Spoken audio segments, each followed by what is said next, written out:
named Ash Crimpfire was dragged by soldiers to the king's chamber.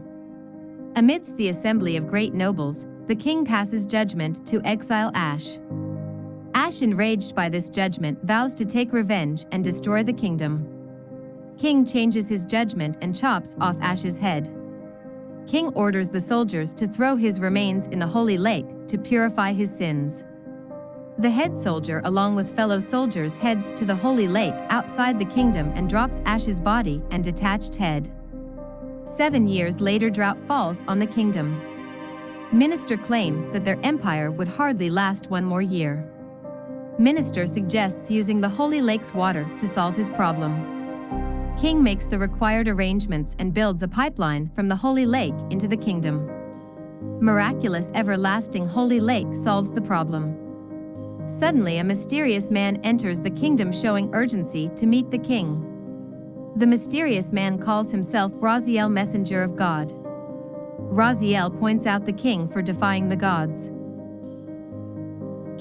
King was angered by Raziel and ordered the immediate arrest. Soldiers are not able to touch him, Raziel. King falls to his knees after seeing this power.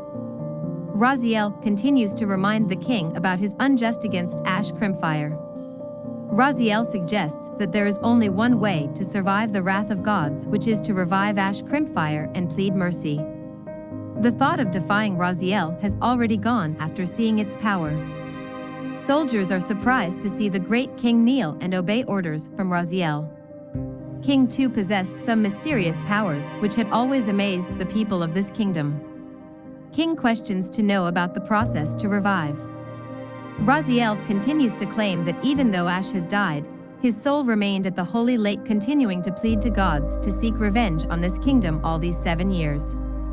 King is supposed to drown a dead body on the next no moon day into the holy lake's core, and Ash Crimpfire shall make it his own. King nods his head, seeming down, and orders his men to arrange for it. Raziel disappears. King follows the instructions and does the same. King, along with his fellow men, witnesses the soul entering the dead body and possessing it. Ash Crimpfire, with this new body, smiles cunning at the king. Well, is this not a perfect chance to create chaos? Years back, King had obtained great powers enough to conquer an army by taking blessings and offering from the gods.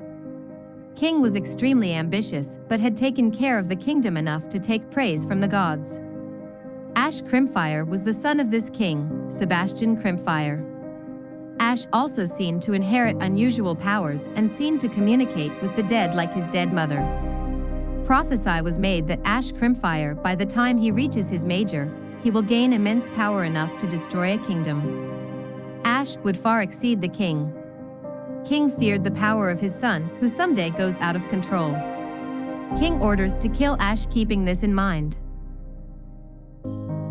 Ash Crimpfire, now possessing a new body, mocks his father, the great king, and advises him to not trust people easily. Ash Crimpfire calls out Raziel. Raziel was one of the wandering souls Ash Crimpfire had taken control. King falls to kneel along with his fellow men, but this is intentional. Ash Crimpfire had taken control of every soul in the kingdom now that they drank water from the holy water, which was the trigger. Now Ash Crimpfire takes the sword from the head soldier and moves towards the king. King asks Ash to take care of the kingdom. For 7 longs, no, even before that, Ash had suffered. He was unjustly killed in the name of justice. Ash Crimpfire holds his hand on the king's head.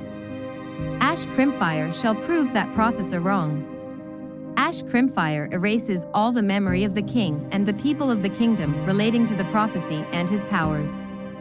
He imprinted the memories so that people would recognize him in this possessed body. Ash Crimpfire had shown mercy and shall alter the memories to meet his need. Everything was normal, and nobody knows this. A head soldier who had seen through all this was not affected by Ash Crimpfire for some unknown reason, and this story was written by that head soldier.